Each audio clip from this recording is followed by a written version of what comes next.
اعوذ باللہ من الشیطان الرجیم بسم اللہ الرحمن الرحیم الحمد للہ رب العالمین۔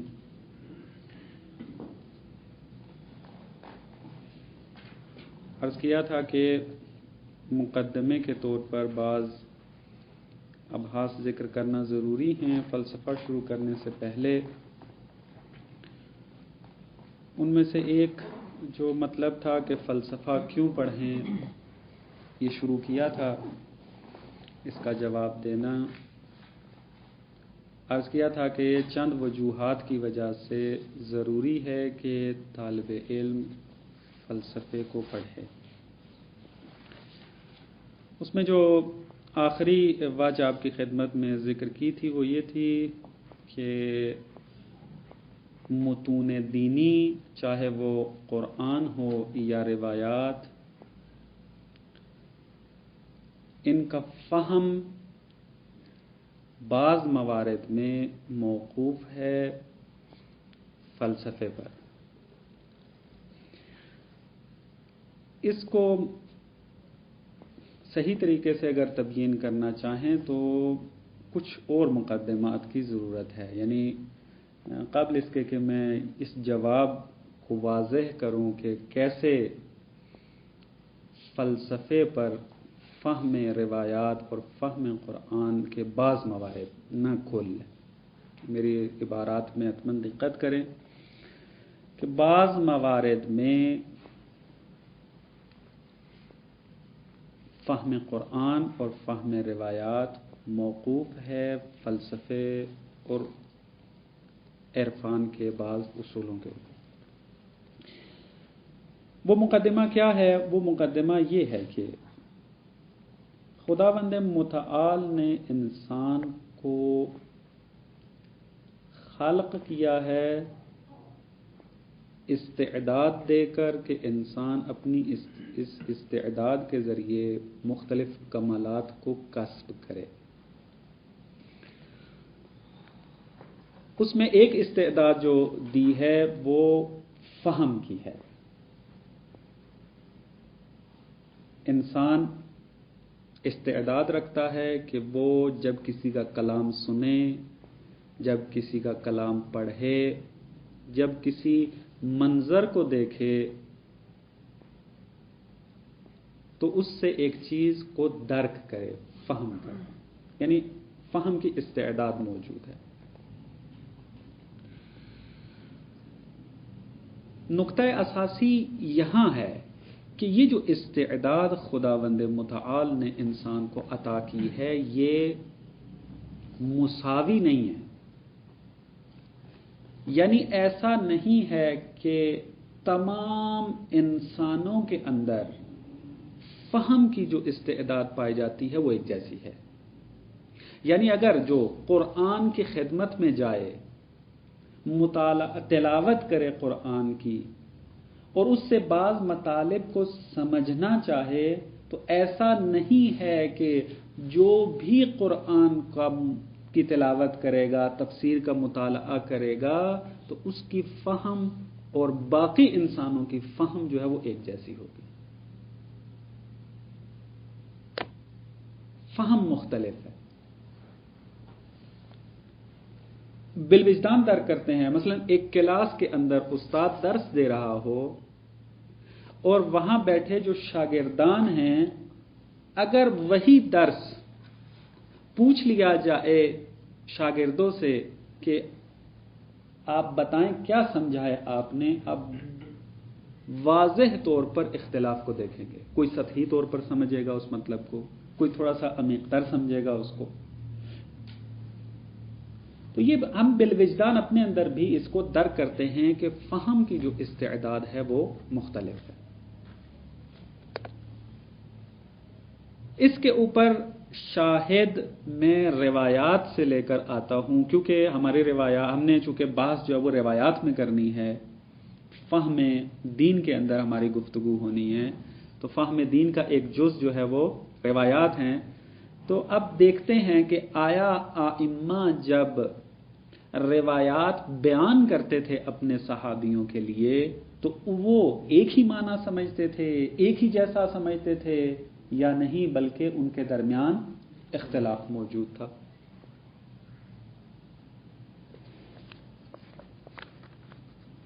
مثلا آپ دیکھیں، پہلے اس مطلب کو عرض کرتا ہوں کہ اختلاف موجود ہے لوگوں کے درمیان، اس کی تائید میں یہ روایت دیکھیں، آپ نے سنی بھی ہوئی ہے، بہت زیادہ آپ نے شاید بیان بھی کی ہو اپنے تبلیغات کے اندر۔ وہ یہ ہے کہ امام علیہ السلام سے یہ روایت ہے، امام صادق علیہ السلام سے فرماتے ہیں، ما کلم رسول اللہ صلی اللہ علیہ وآلہ وسلم العباد بکنہ عقلہ قط، کبھی بھی، قط تو آیا ہے، کبھی بھی پیغمبر نے لوگوں سے اپنی عقل کے مطابق گفتگو نہیں کی،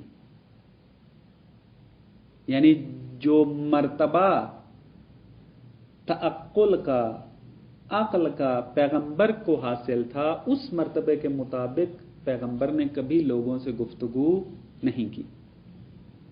اور پھر امام فرماتے ہیں، قال رسول اللہ صلی اللہ علیہ وآلہ وسلم انا معاشر الانبیاء امرنا ان نکلم الناس علی قدر عقولہم، کہ ہم انبیاء کو یہ حکم دیا گیا ہے کہ ہم لوگوں کی عقول کے مطابق گفتگو کریں۔ بس دیکھیں، آپ اس تعبیر سے آپ کو یہ مطلب سمجھ میں آ جاتا ہے، واضح اور روشن ہو جاتا ہے کہ معارف کے جو پیغمبر بیان کرتے تھے اس کے مختلف درجات تھے، ہر کوئی ہر مرتبے کو سمجھنے کی صلاحیت نہیں رکھتا تھا، بلکہ پیغمبر لوگوں کی استعداد کو پہلے دیکھتے تھے، جس کی جتنی استعداد ہوتی تھی اسی کے مطابق جواب بھی دیتے تھے۔ درست؟ اس کی ایک میں مثال آپ کو دیتا ہوں۔ اصول کافی میں یہ روایت موجود ہے، اس کا میں ایڈریس نوٹ نہیں کر سکا، لیکن آپ رجوع کریں ان جملات کے ساتھ تو مل جائے گا، مطلب اگر چاہا تو میں اس کا ایڈریس بھی آپ کو عرض کر دوں گا۔ ایک سوال بہت زیادہ آج بھی ذکر ہوتا ہے محافل کے اندر، اور اس زمانے میں بھی صدر اسلام کے اندر بھی یہ سوال بہت زیادہ پوچھا جاتا تھا ائمہ سے، کہ اگر خداوند متعال قادر ہے تو ایک انڈا اور یہ جہان جو اتنا بڑا ہے، خدا اگر قادر ہے تو اس جہان کو، اسی بڑا، یہ جو بڑا پن ہے اس کے اندر، جو بزرگی ہے، کبر ہے اس کے اندر، اتنے ہی وسعت میں رہے جہان، اور انڈا بھی اپنے حجم، اپنے وجود میں بڑا نہ ہو، اور خدا اس جہان کو اس انڈے کے اندر سمو دے۔ آیا خدا قادر ہے اس کے اوپر؟ دیکھیں، یہ سوال ہوا، امام نے اب چونکہ ایک جواب یہ دیا، اب یہی سوال، یہی بے عین ہی سوال ائمہ سے کیا گیا اور مختلف جواب سامنے آئے۔ یہ جو سوال کیا، امام نے جواب دیا کہ تم اپنے ارد گرد نگاہ کرو۔ اس نے نگاہ کی، نگاہ کر کے کہا کہ تم نے کیا دیکھا؟ وہ جو سوال کرنے والا تھا اس نے کہا کہ میں اپنی ارد گرد جو نگاہ کر رہا ہوں اس میں مثلا کائنات دیکھ رہا ہوں، مثلا ایک بڑا گھر ہے جو بیٹھا ہوا تھا وہاں پر، گھر کو دیکھ رہا ہوں، باغ کو دیکھ رہا ہوں، مثلا یہ چیزیں ہیں، اتنی ساری چیزوں کو میں دیکھ رہا ہوں۔ تو امام نے کہا کہ تم جس چیز کے ذریعے دیکھ رہے ہو اس کا حجم کتنا ہے؟ تو آپ خود بھی دیکھ لیں کہ ہم جو آنکھ کے ذریعے دیکھتے ہیں یہ پوری کی پوری آنکھ نہیں دیکھتی، بلکہ اس کے اندر انتہائی باریک سا ایک سوراخ ہے کہ جس کے ذریعے دیکھا جاتا ہے۔ امام کہتے ہیں کہ جب اتنے سے سوراخ سے خدا اتنی بڑی کائنات تمہارے اندر سمو سکتا ہے تو خدا اس انڈے کے اندر پوری کائنات کو بھی سمو سکتا ہے۔ یہ ایک جواب دیا امام نے، اور وہ چونکہ عامی انسان تھا اس جواب پہ قانے بھی ہو گیا، اور آپ ابھی بھی عوام کو جا کے یہ جواب دیں، انتہائی قانے کو نندا ہے، انسان آسانی سے سمجھ لیتا ہے اور وہ قانے بھی ہو جائے گا، اور پھر قدرت الہی پر کبھی سوال نہیں کرے گا۔ یعنی اس جواب پہ آپ کو کوئی اعتراض ہے کہ جواب ٹھیک ہے؟ علیکم السلام، جواب ٹھیک ہے؟ یہی سوال پھر دوبارہ امام سے پوچھا گیا، لیکن پوچھنے والا کوئی اور تھا۔ امام نے ان کو یہ جواب نہیں دیا کہ ہاں ہو سکتا ہے، خدا کر سکتا ہے، جس طرح کہ آنکھ میں کیا خدا نے۔ امام علیہ السلام فرماتے ہیں کہ خدا تو قادر ہے، لیکن اس انڈے کے اندر صلاحیت نہیں ہے۔ یہاں یہ جواب دیا۔ اب انسان جو ہے وہ جب اس اختلاف کو دیکھتا ہے تو سوال اٹھتا ہے، یہ مختلف جواب کیوں؟ ایک کو تو کہا کر سکتا ہے جس طرح کہ آنکھ میں کیا ہے، اور ایک جگہ پر جواب دیتے ہیں کہ خدا تو قادر ہے لیکن اس کے اندر صلاحیت موجود نہیں ہے، یعنی فاعل کی فاعلیت تام ہے۔ مشکل کہاں ہے؟ قابل کی قابلیت کے اندر۔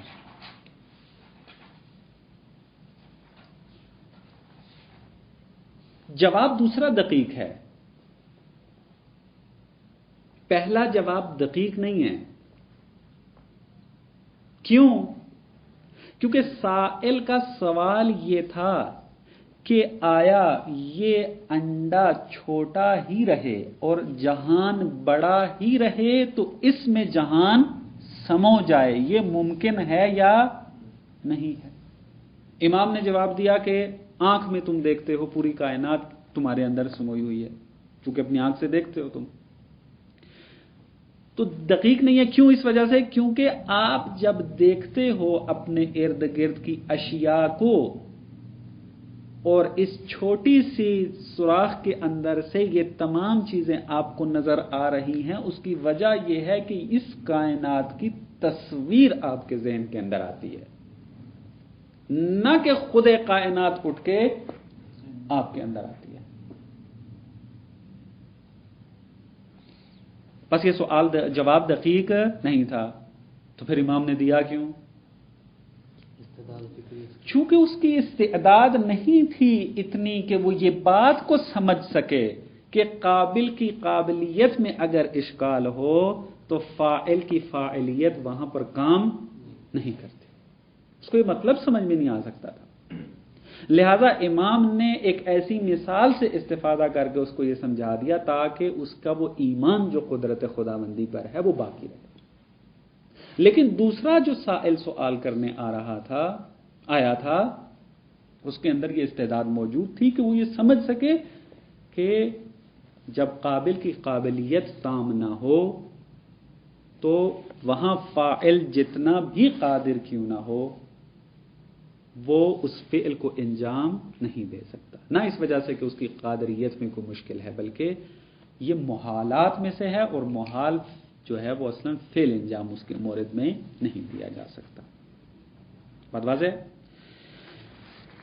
بس یہ معلوم ہوا کہ لوگوں کی استعداد فرق کرتی ہے درک معارف میں۔ اب ایک دو حدیثیں آپ کی خدمت میں عرض کرتا ہوں جہاں پر واضح ذکر ہے کہ اصحاب کے اندر، یعنی ائمہ ہی کے ارد گرد بیٹھنے والے اصحاب کے درمیان اتنا اختلاف تھا کہ ایک دوسرے کے دشمن بھی بعض اوقات بن جاتے تھے۔ مثلا روایت کیا ہے؟ امام رضا علیہ السلام سے روایت ہے فرماتے ہیں یا یونس حدث الناس بما يعرفون. بات کہاں سے شروع ہوئی؟ یونس ابن عبد الرحمن یہ امام علیہ السلام کے اصحاب اسرار میں سے تھا، خاص صحابیوں میں سے تھا. یہ کسی علاقے کے اندر گیا اور تبلیغ کی وہاں پر جا کر، لیکن اس نے استعداد کے مطابق گفتگو نہیں کی. جو کچھ اس نے امام سے سیکھا ہوا تھا اس نے کوشش کی کہ اس کو بیان کر دے جا کر. اس کا برا اثر پڑا کہ وہ مخالف ہو گئے یونس ابن عبد الرحمن کے. یونس ابن عبد الرحمن امام کی خدمت میں آیا اور جیسے ہی وہ لوگ کہ جن کو اس نے تبلیغ کی تھی وہ بھی امام کی خدمت میں آئے تو امام نے یونس ابن عبد الرحمن کو پردے میں بٹھا دیا، کیونکہ امام جانتے تھے کہ یہ لوگ جو آئے ہیں کیا کہنے کے لیے آئے ہیں.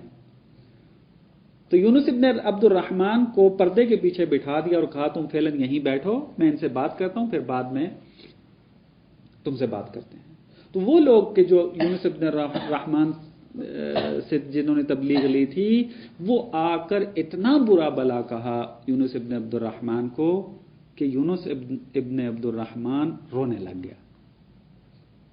جب وہ برا بھلا کہہ کر چلے گئے تو امام علیہ السلام نے اس وقت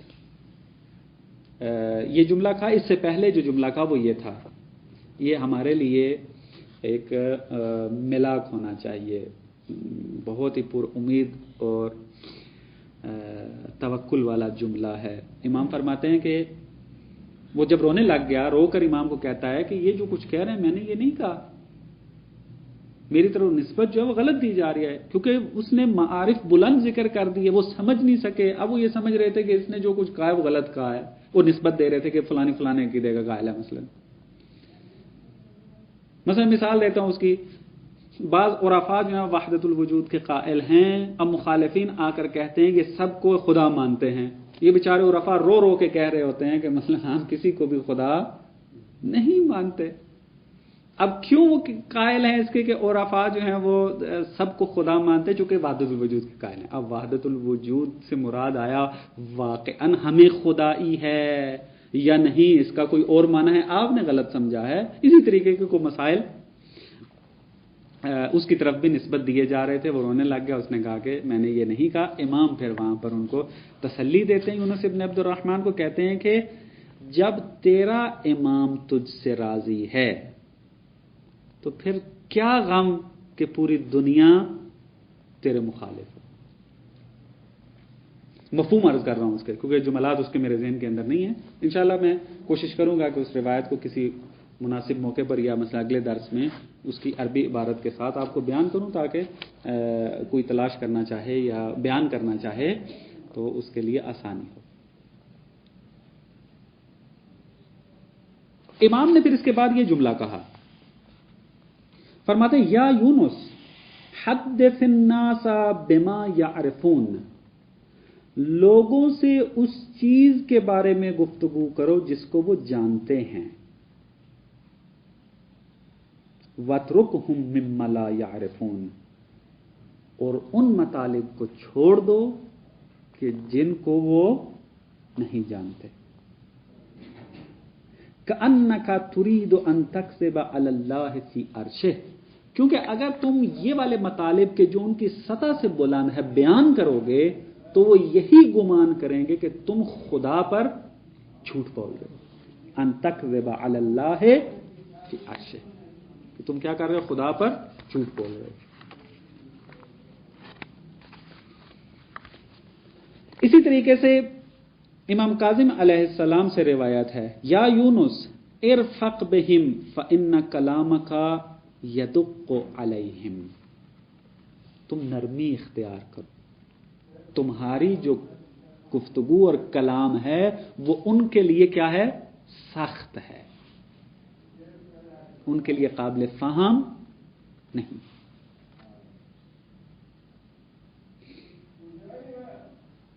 دارہم فإن عقولہم لا تبلغ، دارہم یعنی ان کے ساتھ مدارا کرو، ان کے ساتھ یعنی رہو، انہی کے مطابق رہو، انہی کے مطابق گفتگو کرو. کیوں؟ کیونکہ ان کی عقول تمہارے مطالب تک نہیں پہنچ سکتی. اور آپ نے دیکھا کہ آئمہ ہی کے دور میں، آئمہ ہی کے پاس رہنے والے افراد یونس ابن عبد الرحمن کی بیان کیے ہوئے معارف کو درک نہیں کر سکتے. بس معلوم ہوا کہ اختلاف استعداد موجود ہے، فہم مختلف ہے. کوئی دقیق تر سمجھتا ہے، تحمل رکھتا ہے کہ دقیق مطالب کو سمجھے، اور کوئی سطحی فقط ظواہر کی حد تک جا کر ہی اکتفا کرتا ہے. اس سے بالا تر جانے کی اس کے اندر صلاحیت موجود نہیں. یہ ایک روایت تھی. ایک اور روایت کے جو آپ نے بہت زیادہ اس کو سنا ہوا ہے کہ یہ بھی بصائر الدرجات میں موجود ہے اور اصول کافی کے اندر بھی موجود ہے، وہ یہ ہے: واللہ لو علم ابو ذر ما فی قلب سلیمان لقتلہ. امام قسم کھا کے کہہ رہے ہیں کہ اگر ابو ذر کو ان مطالب کا پتہ چل جاتا جو قلب سلیمان کے اندر موجود ہے، لقتلہ، قتل کر دیتا. اب قاتل و قربتاً الی اللہ کرتا یا بغض کی وجہ سے؟ قربتاً الی اللہ.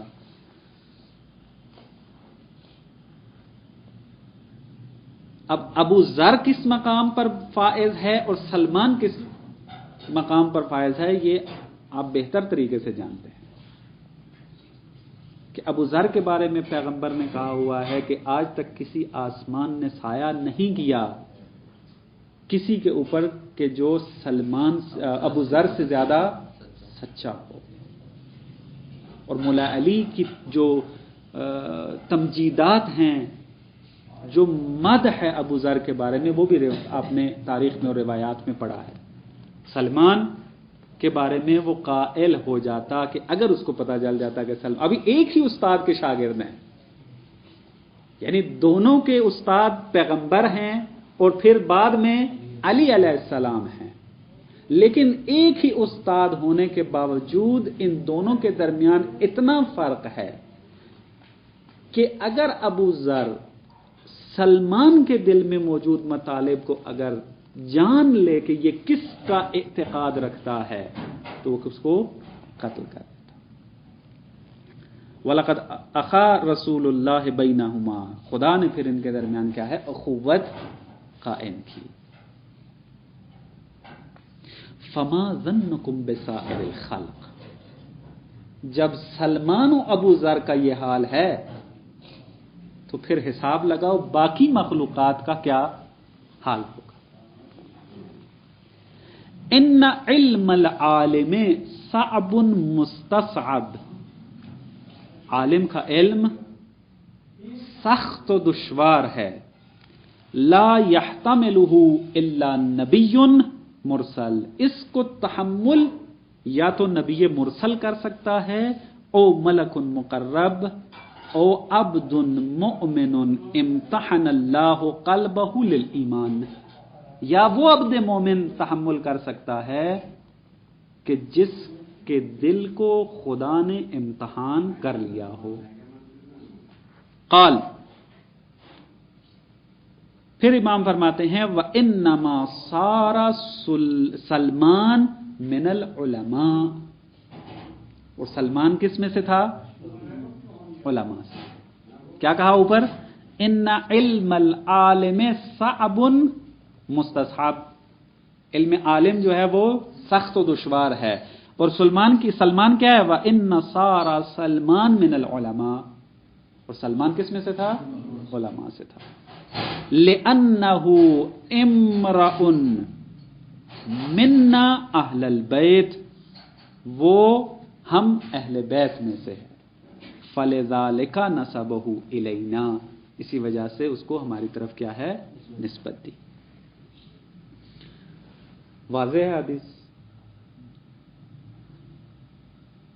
کہ امام ہی کے پاس رہنے والے صحابی ہیں اور فہم کا اختلاف کتنا زیادہ ہے.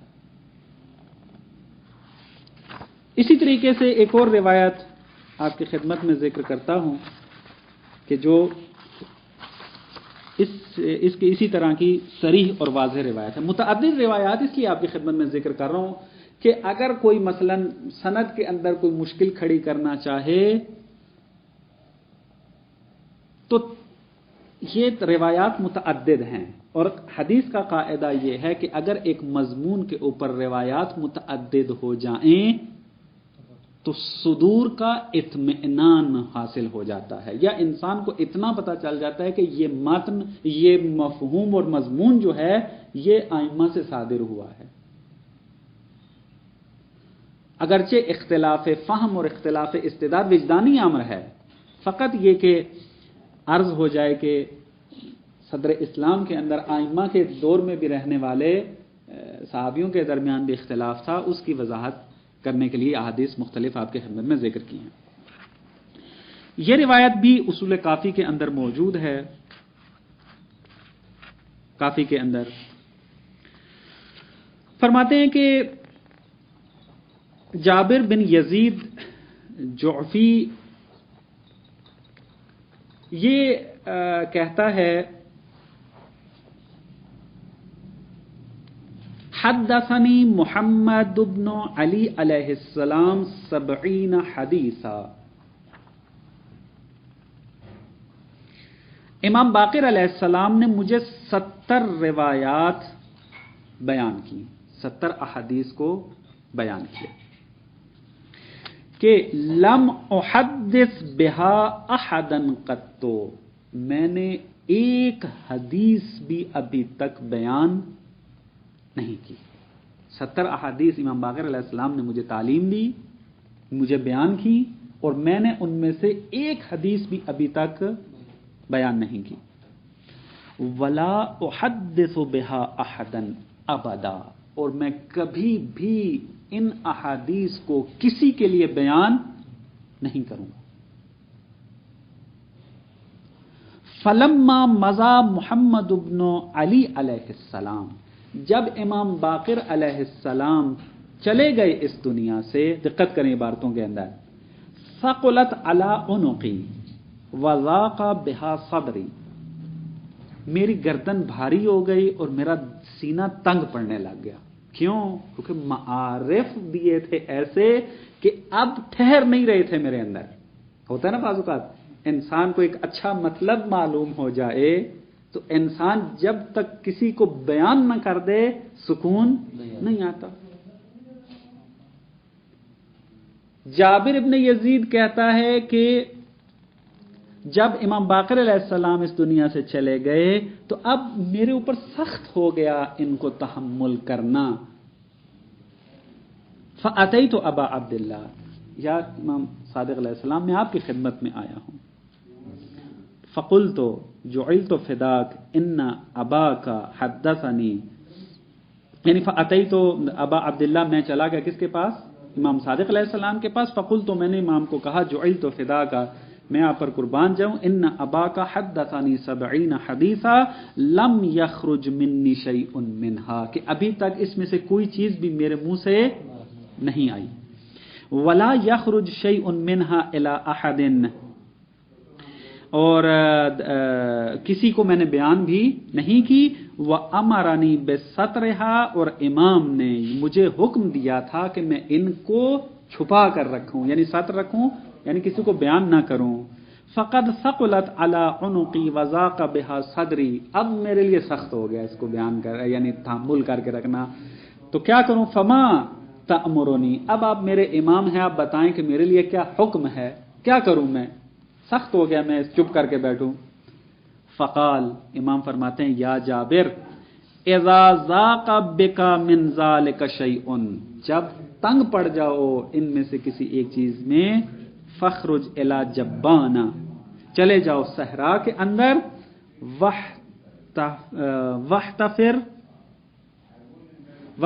واحتفر حفیرتن ثم دل رأسک فیہا، گڑھا کھودو، اس میں اپنا سر ڈالو، فقل، اور پھر یہ کہو حدثنی محمد بن علی علیہ السلام بکذا و کذا، پھر کہو کہ امام باقر علیہ السلام نے مجھے یہ بھی کہا وہ بھی کہا، یہ چار چیزیں بیان کرو۔ ثم تمہ، پھر اس کو بھر دو، فإن الارض تستر علیک، زمین جو ہے وہ تمہارے ان براز کو چھپا کر رکھے گی۔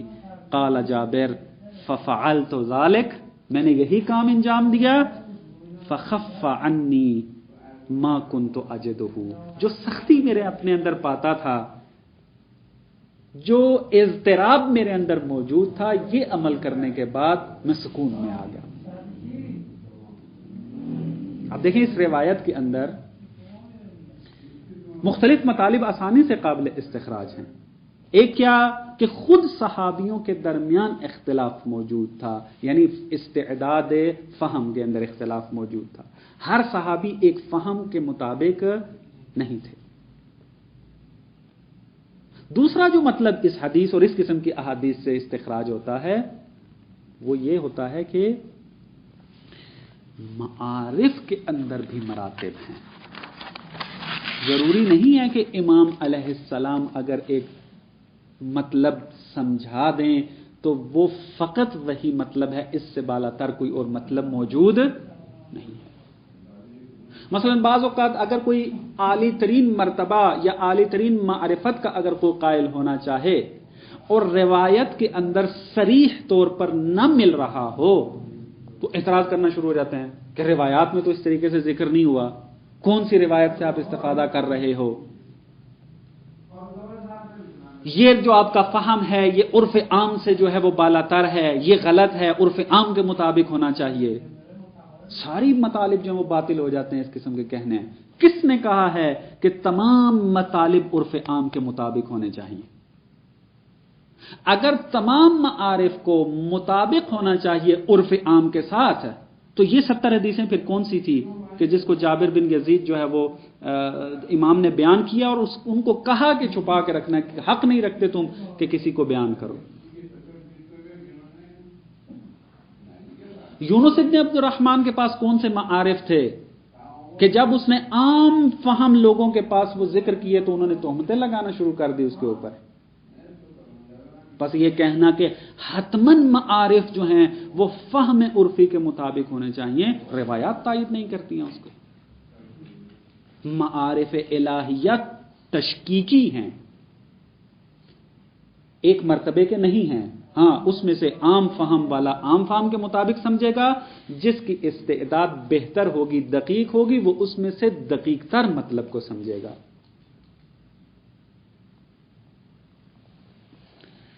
میں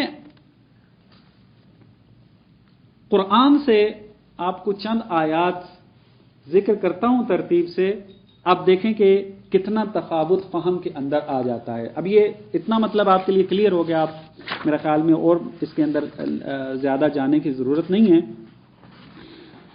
مثلا ایک اور عبارت میں آپ کی خدمت میں ذکر کر دوں، یہی جابر کے مطابق امام فرماتے ہیں کہ یا جابرو ما سترنا عنکم اکثر مما اظہرنا لکم، جتنا ہم نے تمہارے لیے بیان کیا ہے نا اس سے کہیں زیادہ مطالب ہم نے چھپائے ہیں تم سے۔ وہ کون سے معارف تھے جو چھپا رہے تھے؟ اگر عام فہم ہی ہونے چاہیے تھے اور ہر انسان کو عام فہم کے اعتبار سے ہی سمجھنا چاہیے، پھر یہ کون سے معارف تھے کہ امام یہ کہتے ہوئے مجبور نظر آتے ہیں کہ ہم نے جو معارف بیان کیے ہیں وہ تو جو چھپائے ہیں ان کے برابر بھی نہیں ہیں، کچھ بھی نہیں ہے۔ مثلا آپ دیکھیں کہ قرآن کی طرف اگر آپ رجوع کریں، سورہ بقرہ کی 186 نمبر آیت میں ہے کہ اذا سلک عبادی انی فانی قریب اجیب دعوت الداعی اذا دعان۔ خدا یہاں پر واضح طور پر کہہ رہا ہے کہ اگر کوئی میرے بارے میں تم سے سوال کرے تو ان کو کہہ دو کہ میں قریب ہوں، ہر ایک کے قریب ہوں. اجیب دعوت الداعی اذا دعان، جو بھی مجھے پکارے گا میں اس کی دعوت کو جواب دیتا ہوں. ایک اور آیت میں تعبیر بدل جاتی ہے. سورہ حدید کی 85 نمبر آیت کے اندر خدا فرماتا ہے نحن اقرب الیہ منکم ولکن لا تبصرون. اوپر کیا کہا تھا؟ قریب. اذا سألک عبادی انی فانی قریب، میں قریب ہوں. اب یہ تعبیر بدل جاتی ہے یہاں آ کر کے نحن اقرب الیہ منکم. اب اگر عام فہم کو یہ مطلب دے دیا جائے، کیا سمجھے گا؟ وہی قریب کا معنی سمجھے گا کہ خدا جو ہے ہم سب کے انتہائی قریب ہے. اگر یہی مطلب سمجھنا تھا تو قرآن کی تعبیریں مختلف کیوں ہو رہی ہیں؟ اب تیسری تعبیر دیکھیں، خوبصورت یہ سورہ کبریٰ جو آپ دیکھیں کس طریقے سے قرآن نے معارف کو تدریجی ہر فہم کے مطابق تعبیریں لے کر آیا ہے. اگر کوئی عام فہم ہوگا وہ قریب کی مطلب کو سمجھے، جو تھوڑا بالا تر ہوگا وہ اقرب الیہ منکم کو سمجھے. ایک اور عبارت لے کر آتا ہے خدا، اس میں خدا فرماتا ہے سورہ کہف کی 16 نمبر آیت کے اندر وَلَقَدْ خَلَقْنَا الْإِنسَانَ وَنَعْلَمُ مَا تُوَسْوِسُ بِهِ نَفْسُهُ. ہم نے تمہیں خلق کیا، تمہارا نفس جو تمہیں وسوسہ کرتا ہے اس کے بارے میں ہم جانتے ہیں. وَنَحْنُ أَقْرَبُ إِلَيْهِ مِنْ حَبْلِ الْوَرِيدِ. پہلے کیا تعبیر تھی؟ نَحْنُ أَقْرَبُ إِلَيْهِ مِنْكُمْ، ہم تم سے بہت قریب ہیں. اقرب کا یہ معنی کریں گے، لیکن خدا یہاں پر آ کر کہتا نحن اقرب الیہ من حبل الورید. اصل تعبیر بدل گئی، مطلب ایک ہی ہے. خدا فقط یہ سمجھانا چاہتا ہے کہ میں تمہارے قریب ہوں. اب اس قرب کو کیسے سمجھنا ہے؟ اس قرب کے فہم کے اندر اختلاف موجود ہے. عام فہم، عامی انسان جب قرآن کو سمجھے گا وہ اس قرب کو ایک سادے مطلب میں لے کے جائے گا. متوسط استعداد کا انسان اگر آئے گا وہ قرب کا کوئی اور معنی سمجھے گا. اگر عالی ترین استعداد کا مالک ہوگا وہ قرب الہی کا اس سے بالا تر معنی کو سمجھے گا. اور خدا نے تمام مراتب کو آیات قرآن کے اندر ذکر کیا. یہ 3 تعبیریں ہو گئی. اب اس سے بھی بالا تر خدا تعبیر استعمال کرتا ہے کہ جس کو سمجھنا ہر ایک کا کام نہیں ہے. جا کے تفاسیر کا مطالعہ کر کے دیکھیں، آپ کو معلوم ہو جائے گا کہ ان تعبیروں کے فہم کے اندر کتنا اختلاف پایا جاتا ہے. کیوں ہے وہ اختلاف تفسیر کے اندر؟ فقط اس وجہ سے جو مفسر ہے اس کی جتنی استعداد ہوگی وہ اتنا معارف اس کے اندر سے استخراج کرے گا. لہذا تفاسیر میں اختلاف نظر آئے گا. انہی کی آیات، یہ آیات نوٹ کر کے آپ جا کے تفسیر کا مطالعہ کریں. چوتھی جو تعبیر، سب سے آخری تعبیر کے جو اس میں ذکر ہوتی ہے، یہ سورہ انفال کی 24 نمبر آیت میں جا کر دیکھیں. یا ایھا الذین آمنوا استجیبوا للہ وللرسول اذا دعاکم لما یحییکم. یہ تعبیر اب مہم ہے. وَعْلَمُوا، دقت کریں آغا، وَعْلَمُوا ان اللہ یحول بین المرء وقلبہ. ان اللہ یحول بین المرء وقلبہ. خدا تمہارے اور تمہارے قلب کے درمیان حائل ہے. قلب غیر نفس ہے. کیا خدا نے کہا؟ یحول بین المرء، یعنی تم و بین قلبہ، اور تمہارے دل کے درمیان حائل ہے. دل یہ والا نہیں ہے جو پمپنگ کرتا ہے. تمہارے اور تمہارے نفس کے درمیان حائل ہے. آپ اور آپ کا نفس اب جدا ہیں، 2 چیزیں ہیں. آپ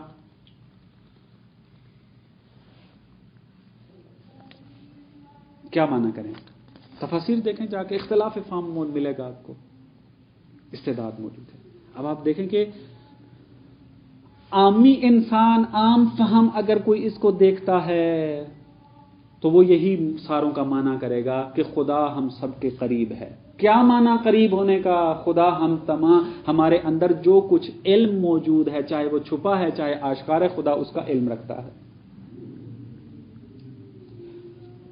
کوئی متوسط استعداد کا ہوگا تو اس کا قرب کا معنی اور کرے،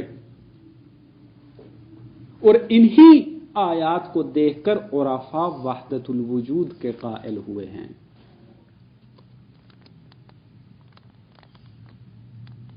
اب اگر آپ یہ کہیں کہ وحدت الوجود کا جو معرفت ہے، مطلب جو ہے وہ چونکہ عرف عام سے بالا تر ہے، ظواہر قرآن سے بھی مراد وہ کیا لیتے ہیں؟ یہ جو عرفی لوگ بقال و مثلا عام بندے جو ہیں وہ سمجھ لیں جو قرآن کو دیکھ کر، فقط یہ اس حد تک ظواہر قرآن کو مد نظر رکھتے ہیں، اس سے بالا تر ہے، پس یہ وحدت الوجود کا نظریہ جو ہے وہ باطل ہے۔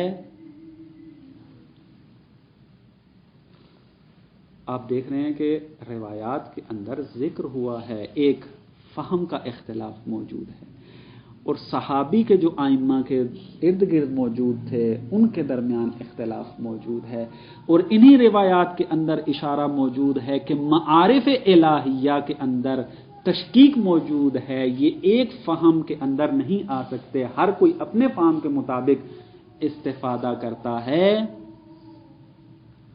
تو اب اگر کوئی انسان، کوئی عالم دین دلائل کے ساتھ کسی مطلب کو ثابت کرے قرآن سے اور روایات سے، تو اس پر یہ تہمت نہ لگائیں کہ یہ عرفی فہم سے بالا تر ہے۔ حتماً معارف کو عرفی فہم کے مطابق ہونا چاہیے، اس طریقے کی بات کہنا قطعاً غلط ہے۔ ہاں، آپ اس کے ساتھ ادلہ کے اندر بحث کریں، اس کے قرائن کو دیکھیں، اگر اس کے قرائن تام ہیں، اس کی ادلہ تام ہیں تو آپ کہیں کہ ہم بھی قائل ہوتے ہیں، اگر آپ کے نزدیک ادلہ تام نہیں ہیں، قرائن تام نہیں ہیں، آپ اتنا کہہ سکتے ہیں کہ آغا آپ کے یہ دلائل تام نہیں ہیں، آپ نے اشتباہ سمجھا ہے، آپ خطا کی ہے آپ نے فہم کے اندر، لیکن یہ آپ کو حق حاصل نہیں ہے کہ آپ مرتد ہو گئے، خارج عن الاسلام ہو گئے، آپ نے قرآن کے خلاف ان مطالب کو استفادہ کیا، آپ نے روایات کے خلاف مثلا استفادہ کیا، مطالب کو یہ کہنے کا حق حاصل نہیں ہے۔ یہ مقدمہ تھوڑا طولانی بھی ہو گیا، ضروری تھا، اور پھر بعد میں انشاءاللہ آپ کی خدمت میں عرض ہوگا کہ جب فہم مختلف ہے تو ان فہم کے لیے کچھ اصول کا ہونا بھی ضروری ہے، ان اصول کے تحت جو ہے ایک مطلب کو سمجھا جائے گا، کہ انشاءاللہ یہ بات میں آپ کی خدمت میں عرض کرتا ہوں۔ السلام علیکم ورحمۃ اللہ وبرکاتہ۔